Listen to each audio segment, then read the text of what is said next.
Buenas tardes, amigos. Muchísimas gracias por estar con nosotros haciendo esta sobremesa. Hay un tema que lo hemos conversado varias veces en el programa, que tiene que ver con cada vez es más difícil hacer periodismo en la Argentina. No solamente hablo de Jujuy, en Jujuy ustedes recordarán que durante la gestión de Gerardo Morales hubieron advertencias de FOPEA, advertencias de ADEPA sobre cómo en Jujuy sistemáticamente se iba cercenando la libertad de expresión. Y a nivel nacional no ocurre algo distinto a lo de Jujuy. No ocurre, escuchamos hoy al presidente con ataques virulentos a cualquier periodista, acusándolo de ensobrado y vaya Dios a saber de qué otras cosas más. Venimos de la época donde en Plaza de Mayo ponían fotos de periodistas para que la gente le tire piedra. O sea, venimos complicados con este tema, complicadísimos con este tema. Y esto es una de las cosas que vamos a hablar hoy. Y otra de las cuestiones que vamos a hablar hoy, voy a sumar dos temitas más. Uno tiene que ver con la justicia, ¿no? Y cómo se ve la justicia de Jujuy desde afuera y cómo se ve la justicia nacional hoy desde la mirada de una periodista. Y el tercer tema tiene que ver con la presentación de un libro y una conferencia que va a haber hoy en la Facultad de Humanidades de la UNJU, que es Muerta o Presa. Es un libro que tiene que ver con la causa del intento de magnicidio de Cristina Fernández de Kirchner. Hoy nos va a acompañar la colega Irina Hauser. Ella es especialista en temas judiciales, trabaja en Página 12, trabaja en América, es una experta en estos temas. 30 segundos y estamos con ella.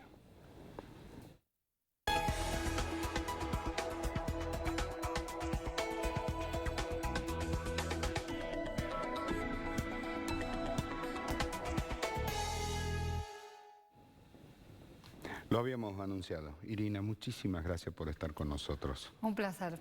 Qué complicado se está haciendo hacer periodismo en la Argentina, ¿no? Cada vez más va un clima de violencia increciendo y que viene desde justamente los poderes políticos hacia abajo. El clima de violencia es general. Y bueno, creo que tenemos un presidente que es consciente de que tiene un as en la manga atacando a los formadores de opinión, ¿no? Lo digo esto en el sentido de cómo llevar agua para su molino, porque hay dos mecanismos que se ejercen desde el gobierno libertario, ¿no? Por un lado es, ante la falta de gestión, lo que se hace es usar mucho el aparato de las redes sociales para hacer ruido, básicamente, también para perseguir. Y, bueno, las y los periodistas son un blanco predilecto, tanto por la información creo que puedan difundir como por sus ideas. Sí me llama la atención de que si bien han sido varios los periodistas nombrados, mencionados con nombre y apellido por Javier Milei, hay varias que son mujeres. Y esto es muy notorio, ¿no? Hay como una suerte de ensañamiento con algunas colegas. Simplemente por... ¿Milei busca los más débiles para atacar? No, no, para nada. Milei ha atacado a María O'Donnell, que no es una periodista que no pueda decir... No, dice, pero no... A ver, cuando digo los más débiles, ninguna, ni María O'Donnell, ninguno, tienen poder político. Son laburantes, digamos. ¿Quién tiene hoy poder político? O sea, en ese sentido, además, los periodistas somos todos laburantes, ¿no? Qué sé yo, quizá sí hay algún poder político que intentan concentrar a algunos medios más que otros. Creo que Clarín, por ejemplo, está alineado más explícitamente con el gobierno y bueno, genera menos flancos, pero... dentro de la Nación, si vamos a hablar de los grandes medios, dentro de la Nación tenés divididos a los periodistas, porque tenés a los críticos como Carlos Pagni, que es atacado, y tenés a Joaquín Morales Solá, que no es tan crítico. Que no son muy bondadosos. Que quise ser. Claro. Entonces, bueno, me parece que depende también de eso, cómo quede alineado cada medio, y en el caso, bueno, hay situaciones individuales de los periodistas. Por otro lado, la eliminación de la pauta estatal, que yo sé que es una cuestión que hay gente de todas las fuerzas políticas que han sido críticas con la pauta estatal a los medios de comunicación, pero bueno, a mi ver, digamos, siempre hay un punto intermedio, lo que tiene que haber es un equilibrio. El hecho de dejar de proporcionar la pauta pública ha sido una asfixia para muchos medios. Sí, por supuesto. Medios chiquitos que han tenido que cerrar. Medios chicos y medios medianos. Medios chicos que han tenido que cerrar y medios medianos donde hay muchos problemas, ¿no? Permanentes. Sumale a eso también la especulación de algunos empresarios que se montan a eso. Es muy problemático. Ese es el poder, esa es parte del juego del poder que utiliza este gobierno. Y yo lo que sí creo es que las redes sociales hacen un uso de las redes sociales que es un territorio del que tienen conocimiento. Tienen conocimiento porque además están asesorados por gente que se aboca exclusivamente a eso.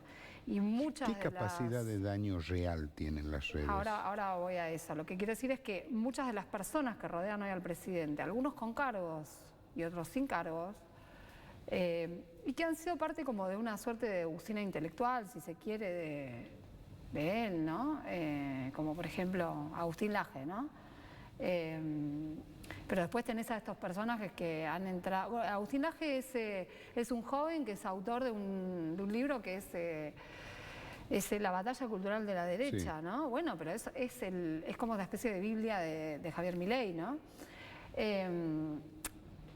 Y la creencia en la capacidad de efecto que pueden tener las redes es algo que maneja Santiago Caputo, con un grupo de personas que trabajan dentro del gobierno. Yo acá quiero hacer una diferencia. Agustín Laje, independientemente, sí, es un señor que se para delante de su teléfono, de la cámara que fuera, y da la cara.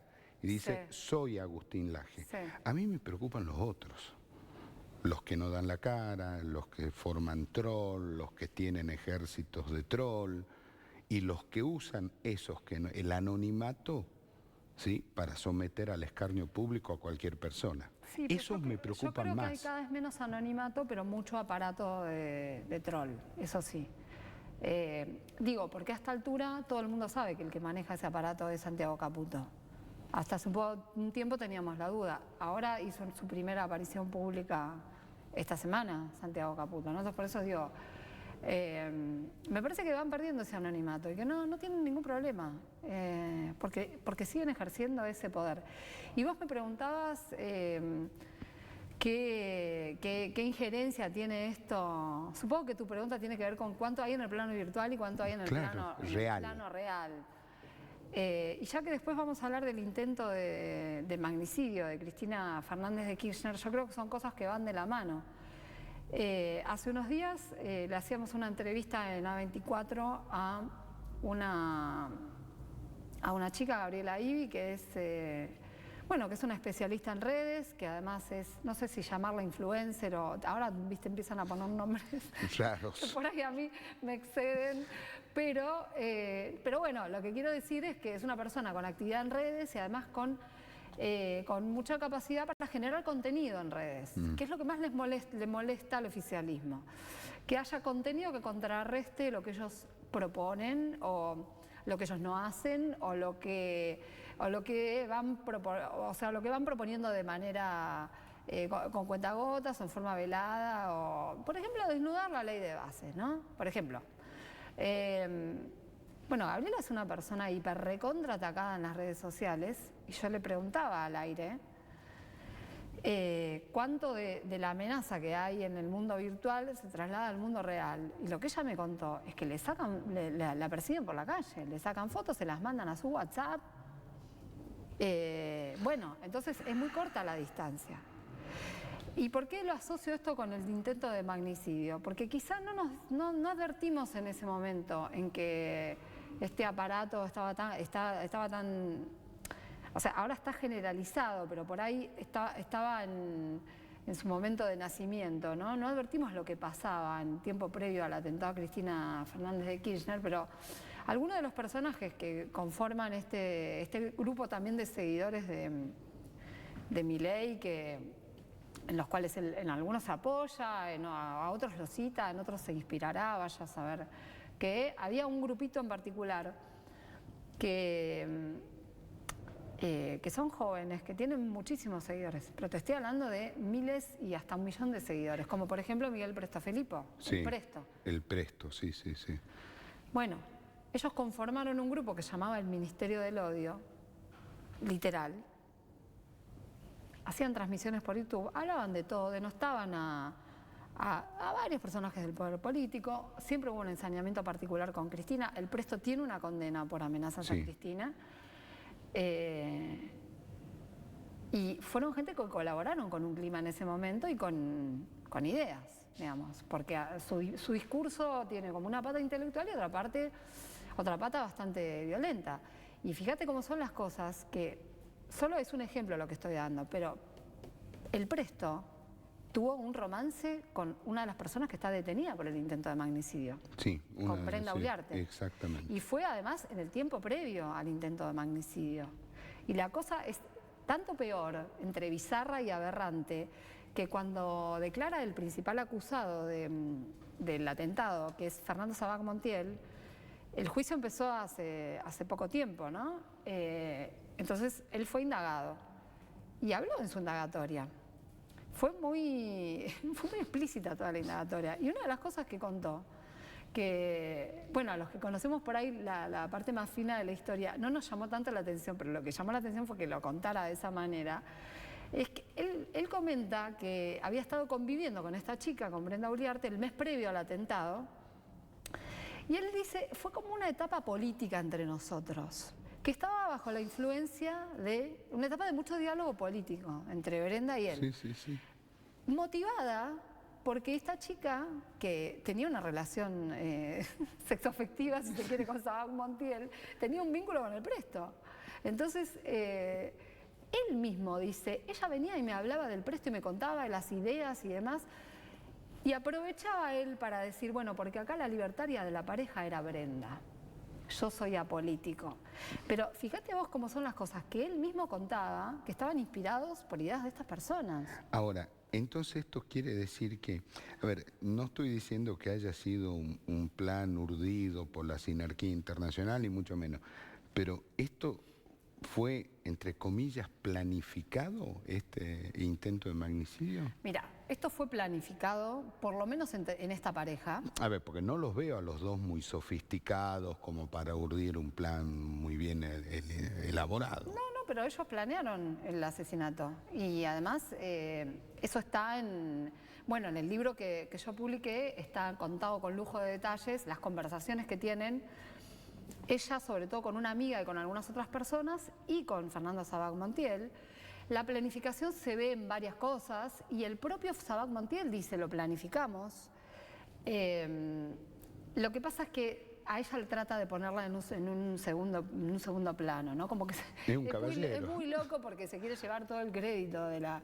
Él no está arrepentido para nada, es lo que muestra. Incluso es muy llamativo hasta cuánto se hace cargo, ¿no? Porque él dice, esto fue una cosa, y ahí es donde voy también a tu pregunta. Él dice, esto fue algo que yo hice porque yo quería, por una idea mía, fue una decisión personal. Y lo repite tanto que te empieza a hacer dudar. ¿Fue una decisión personal? ¿Hace falta que lo aclares tantas veces ante el tribunal que te está juzgando? Que no tenés arrepentimiento y que lo hiciste por lo que salían todos los diarios, ¿no? Y él decía, sí, ¿y por qué? Y porque era chorra, ¿no? Todos los lugares comunes habidos y por haber. Entre los dos sabemos que hubo un plan. Creo que acá a este juicio oral que está transcurriendo ahora, se llega con un recorte. Sí. Y ese recorte deja fuera lo que vos estás preguntando. O sea, si la planificación fue a otros niveles. O si hubo alguna clase de instigación, o si hubo alguna clase de aliento o de... ¿cómo decirlo? De retroalimentación. Sí. Lo que sí hubo, o sea, cuando empecé a escribir el libro, que además, fue un libro que me lo Me lo pide la editorial Planeta con bastante poco tiempo. Entonces, una de mis preguntas como periodista que me daba la responsabilidad era ¿qué voy a descubrir? ¿No? Porque uno como periodista lo que quiere es encontrar la verdad, por sobre todas las cosas. Y además, y hablando del Poder Judicial, uno termina llenando esos baches que el Poder Judicial deja, o que oculta, o que los deja relegados, ¿no? Y la verdad que a poco tiempo de empezar, sí lo que empecé a advertir, y con el equipo de gente que pude armar, porque para hacer un libro tan rápido realmente hacía falta un equipo de periodistas y también un abogado que colaboró, era que había una trama de violencia que no estábamos viendo. Y esa trama incluía muchas cosas, no solamente al Ministerio del Odio. Incluía a Revolución Federal, la agrupación súper violenta, ultraviolenta y derechista que salía a la calle a insultar a dirigentes políticos, a tirar antorchas en la Casa Rosada o a ir con una guillotina a la Plaza de Mayo. Pero también hacía transmisiones en Twitter Spaces, donde uno de ellos, uno de los referentes de esta agrupación, Jonathan Morel, un día llegó a decir explícitamente la forma en que él creía que había que matar a Cristina, que fue la forma que utilizó Fernanda Sabac Montiel. Lo que dijo este Morel fue, bueno, hay que meterse entre la militancia. Eran los días en que había una movilización muy nutrida alrededor de la casa de Cristina, porque transcurría el juicio de vialidad, ¿no? Y había gente que iba a darle respaldo. Hay que meterse entre la militancia, cantar la marchita peronista, hacerse pasar por militante. Y bueno, y ahí era, él no decía dispararle, pero decía una frase que era análoga, ¿no? Y fue lo que hizo Sabac Montiel. Tal cual. Tal cual. Fue tal cual lo que hizo. ¿Qué relación hay entre Sabac Montiel y Jonathan Morel? Quizás no sea una relación persona a persona, pero sí, conectado a través de estas redes y demás. Por supuesto, y el propio Sabac Montiel, el primer día, en la primera audiencia en que él declara, él dice, yo fui a una marcha de Revolución Federal con Brenda. Soy yo el que le sacó la foto en la marcha de las antorchas en medio de la Plaza de Mayo. Trata de relativizarlo diciendo, ya había poca gente, pero el hombre dice que fue. O sea, entonces, a ver, ¿y todo esto en qué plano de la investigación judicial quedó? Afuera del juicio quedó. Y sin embargo aparece en el relato en el juicio, aparece en boca de Sabac Montiel, aparece también en el relato justo esta semana de un secretario de Cristina, Diego Bermúdez, que cuenta cosas que pasaban esos días, cosas raras, ¿no? Un clima enrarecido. Y entre ellas era que los pibes de Revolución Federal iban a agitar violencia a la esquina de la casa de Cristina. Ellos mismos subían a la casa de la vecina de Cristina que vivía en el piso de arriba. ¿Cómo es posible eso? ¿Y cómo es posible que no se haya profundizado esa investigación? Bueno, existe la causa está abierta, pero en el juicio lo que vas a ver es que se juzga el hecho material. ¿Qué hizo Fernanda? No toda la trama anterior. No.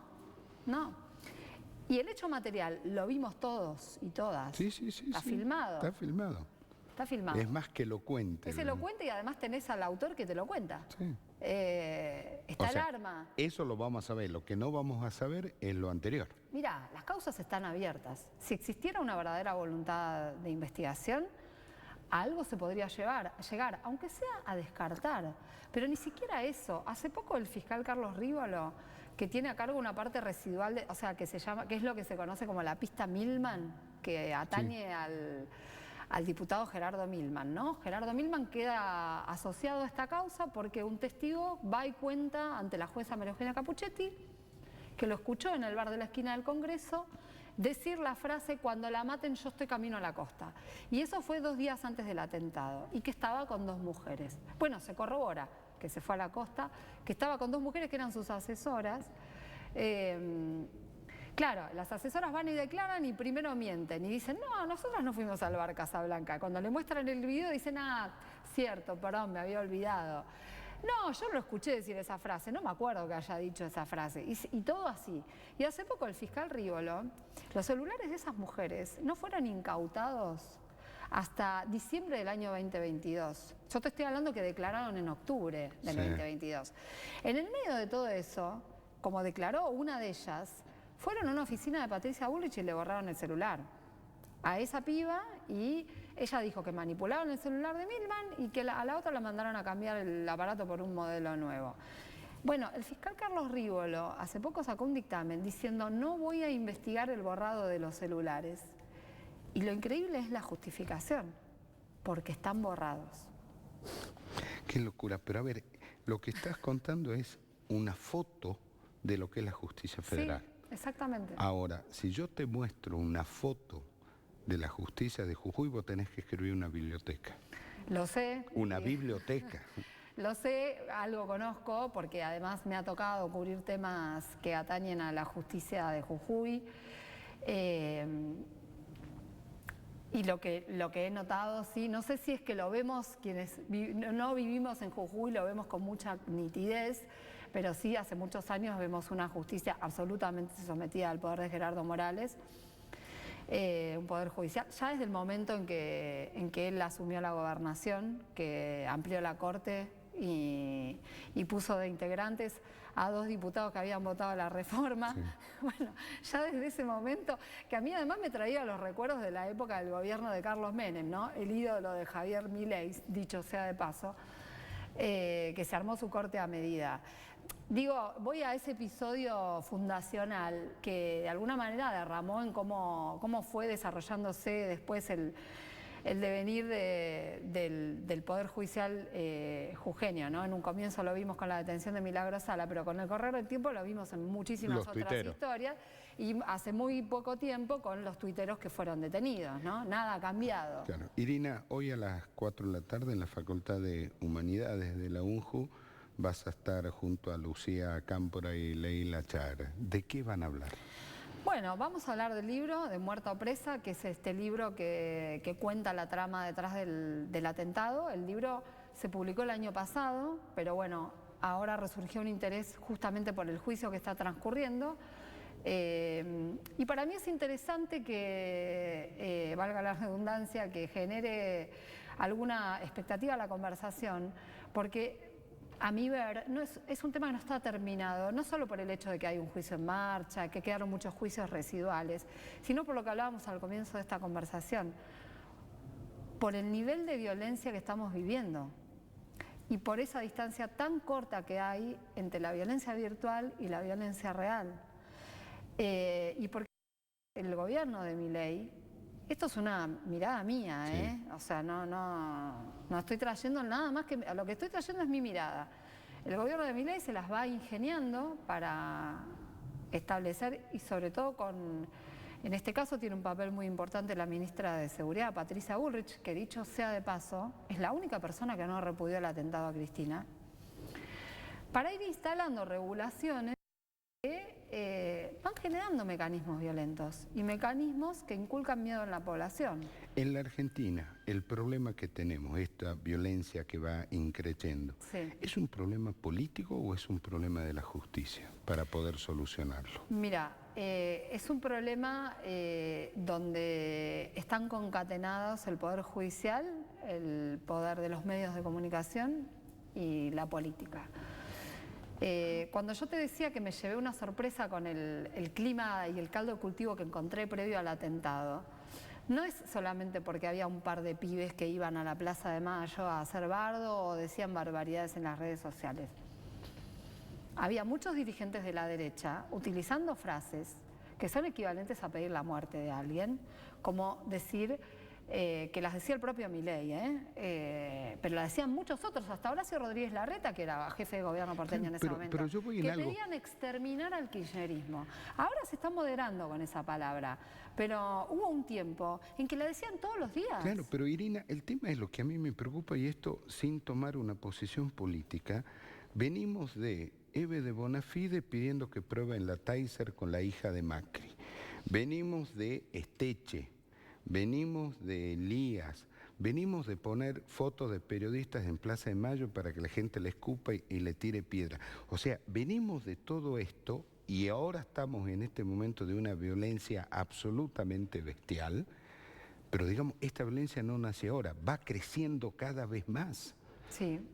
Eso es lo que a mí me preocupa. Bueno, y por eso yo creo que hay que hablar de esto. Y porque además tenemos que tratar de desnudar entre todos cuáles son los mecanismos que están en juego, ¿no?